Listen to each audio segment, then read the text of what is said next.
Pé de vela soltando. É porque o pé de vela é de má qualidade? Olha esse pé de vela aqui da Absolute A12. Pé de vela muito bacana, com coroa Direct Mount, muito boa. Funcionamento bacana. Mas, infelizmente, esses pés de vela terminam soltando, né? Olha a vantagem aí das coroas na Horide.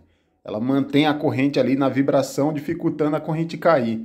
Nesse caso, o que acontece é que simplesmente a galera tenta trazer a mecânica de um pé de vela SRAM e um pé de vela Shimano, trazendo para esse pé de vela. Infelizmente, o aperto dos parafusos não são o mesmo. A galera termina até trocando essa borboletinha aqui, né, esse parafuso que é de plástico, achando que esse parafuso é o responsável por segurar. Só que não, aquele parafuso ele é responsável por só te auxiliar a tirar folga. Também tem o lance dos espaçadores, né? Os espaçadores de plástico de baixa qualidade, quando você aperta o central, eles terminam esmagando, deixando o sistema com folga, espremendo o rolamento, até acelerando o desgaste dos componentes. Então, se você for fazer a instalação de qualquer pé de vela que não seja Shimano ou que seja SRAM de boa qualidade, você precisa usar um torque um pouco maior do que o normal. Assim você terá a certeza do funcionamento preciso do sistema.